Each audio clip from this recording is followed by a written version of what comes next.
सबसे पहले तो आप इसमें 30 इंच का गैप रखिए ताकि सिलेंडर रखने में आपको कोई दिक्कत ना हो। कई कई लोगों को बहुत शिकायत होती है कि सिलेंडर हमारा नहीं आ रहा है, इसके लिए बाहर। दोस्तों स्वागत है आपका इस नए वीडियो में। तो आज हम आपको बहुत खास जरूरी बात बताने वाले हैं, जो आपको ये बात तो जरूर पता होनी चाहिए और इसका ध्यान रखना है। छोटी से छोटी बात का ध्यान रखना है। जब आप घर बनाते हैं, नया घर बनवाते हैं, तो आप रसोई बनवाते हैं, तो जब रसोई बनवाते हैं उसमें ग्रेनाइट पत्थर लगवाते हैं और जो स्लेब बनाते हैं, तो उसमें किन किन बातों का ध्यान रखना है, चलिए आपको हम इस वीडियो के माध्यम से दिखाते हैं। इसमें कुछ बातों का, जो 2-4 बातों का ध्यान रखना है आपको, उसको मैं आपको बता देता हूँ। सबसे पहले तो आप इसमें 30 इंच का गैप रखिए ताकि सिलेंडर रखने में आपको कोई दिक्कत ना हो। कई कई लोगों को बहुत शिकायत होती है कि सिलेंडर हमारा नहीं आ रहा है, इसके लिए बाहर रखना पड़ता है।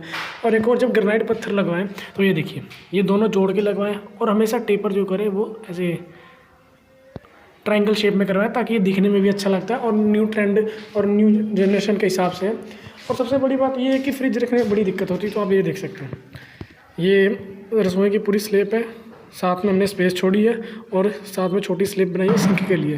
तो यहाँ पे आप फ्रिज रख सकते हैं, बड़े से बड़ा जितना बड़ा रख सकते हैं। और उसके बाद ये देखिए, ये सिंक बनाई है, सिंक के लिए स्लेब, तो आप इसमें जितना मर्जी चौड़ा बड़ा सिंक रख सकते हैं, आराम से आपका कंफर्टेबली आ जाएगा।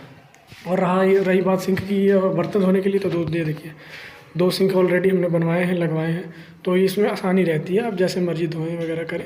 और उसके सामने सेफ्टी के लिए या स्ट्रॉन्ग बनाने के लिए देखिए ग्रेनाइट पत्थर, इसके ऊपर भी और इसके नीचे भी। ये सब तो बात होगी ग्रेनाइट पत्थर की। और सामने टाइल, जब टाइल की बात आती है तो हमेशा जो ये देखिए लंबी, हमने लंबी लगवाई है 2 बाई 4 फुट। ये देखिए 2 बाई 4 की पूरी, ये देखिए चारों तरफ, ये देखिए।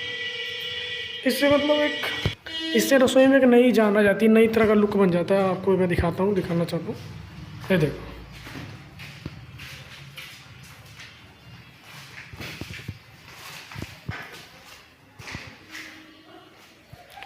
ओवरऑल ये है ओवरव्यू, ये देखो।